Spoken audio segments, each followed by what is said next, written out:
Hello YouTube, my name is Nye, you join me again in the Finale Guitar Shop in Sheffield and you are watching Folk Friend, your one-stop shop for Celtic backing guitar tutorials.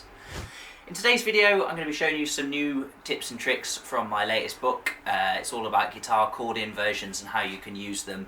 There's absolutely loads of ways you can use them, but today I'm just going to be showing you one way that they can work nicely as a tool for finding cool new voicings for your favourite chords. Before we get into this video, I'll just tell you a little bit about this guitar that I'm playing.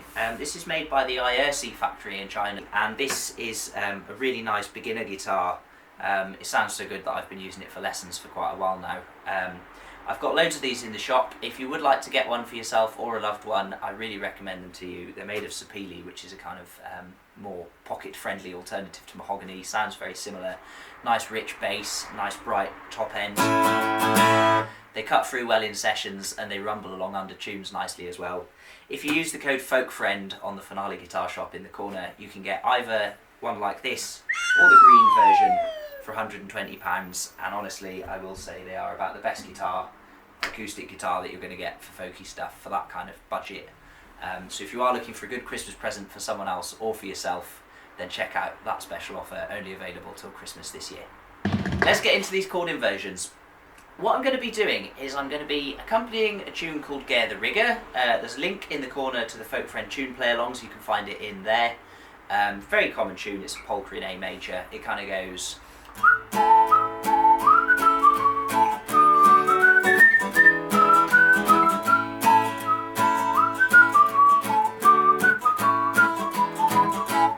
something like that. So you can see there, I'm pretty much just playing the whole tune with A, D and E. You can find other videos where I've talked about why those chords go where they do. Have a look on the Folk Friend page, click on the videos tab, there's loads of free stuff there. What we're going to do is, rather than just playing these kind of A, D and E chords down here that you might be familiar with, I want to move way up here up the fretboard so that I can get some high chords up here for this sort of tinkly, ephemeral kind of sound. But I also want some nice low bass notes from the open strings so that those will kind of rumble along under the tune as well, because obviously in Irish music you're kind of an accompanying instrument and you want to be sitting under most of the melody instruments that are kind of up the top end. So what I'm going to do, I'm going to use some shapes from my inversion book, and I'm going to see if I can find some nice chord voicings up here that combine these high notes with my low bass notes. So one shape that you'll find early on in the book is a second inversion of A major. So when I say the second inversion, in an A major chord you've got A, C sharp and E. If I played the chord with C sharp as the lowest pitch within it, so I've still got A, C sharp and E, but the lowest one is now C sharp instead of A, that would give me an A major chord in the first inversion, and if I play it with the E at the bottom of it, then that gives me A in the second inversion. So that is kind of this shape, like that, and that one if I want. If I leave my top two strings in it, we've got B and E. Well, E is the fifth of an A chord, so E's totally fine, I'll leave that in. And B, if you think about A, then B is the ninth, so if you leave a ninth in a major chord it sounds very nice, very harmonious, so I'll leave that there as well, and that gives me this, which is a very nice kind of chord. We haven't got any low bass notes though, so I'm going to get rid of my little finger, and that's going to leave me the open A string at the bottom, and that now sounds like this, with a good solid A bass note at the bottom. How about if I want to do chord 4, but I don't want to move all the way down there, I want to keep it up here somewhere. Let's have a look at what shapes are suggested for D. So there's a D bar chord, and the first inversion of that is this, according to the book. So maybe there's a way that I can take the shape that I worked out before and find this somewhere near it. So let's have another little look at the one I was playing before. I had something like this for my A in the second inversion, and if I get rid of this finger and just don't play the bottom string, then I've got this, which is really nice.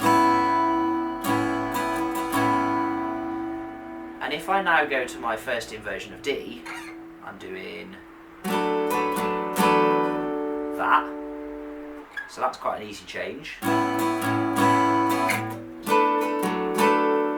And if I wanted a low bass note in the D chord as well, I could leave the D string in it, and that would give me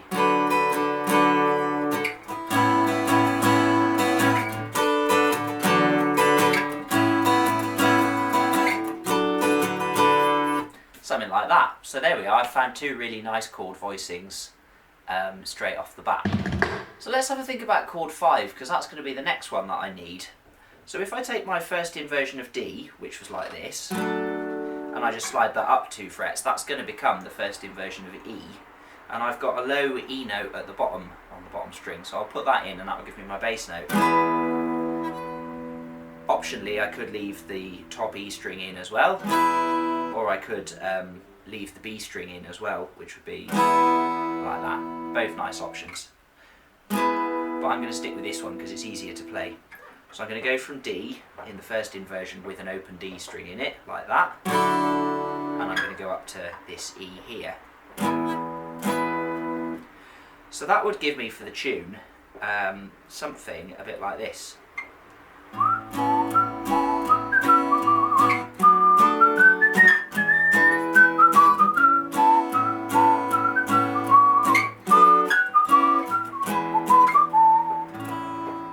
Something like that.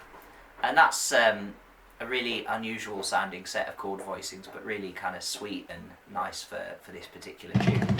There's one other little train of thought I found myself going down when I was working out things for this video as well, which is, if you look at what I was playing for my my A major shape there, I ended up with this. And if you think about an A major bar chord down here, you'd have root and the third on the D and the G strings, so something like that. Now from this shape down to this, still with the open A string for the bass note and still with the top 2 strings open, I've got a nice little slide that I can do.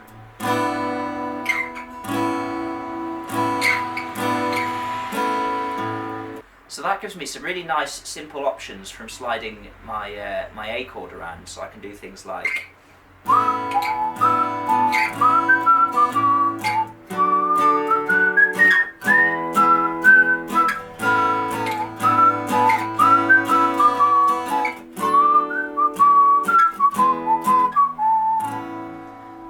those kinds of things. So these kinds of principles are very easy to apply once you understand where your basic chord structure is. You can start just adding in these little inversion shapes, finding the ones that are near to one another, and thinking about how you can use them in conjunction with open strings to get some really cool, unusual chord voicings. And I guarantee if you bosh these out in a session, people will go, "Woo! Ah!" like that. People love to see guitarists noodling up the fretboard, even if they're playing the same notes just a bit higher up. So if you want to impress your friends, get some inversion shapes, they're really quite cool. I hope this has been a useful little gateway to the world of inversions for you. If you have enjoyed this video, hit the like button, leave me a comment, hit the subscribe. Also check out my book, there's absolutely loads of shapes like this in it. It shows you all the theory you need to use them, and it also shows you how it works for more jazzy chords like tetrads, your kind of A major 7s, your major 13s, major 9s, all these kinds of nice jazzy shapes, and how you can easily sort of transition into those just by thinking in terms of where the inversion shapes are. That's about it from me for this video. I really hope you've enjoyed it. I will see you all in a fortnight when I have time to make another one.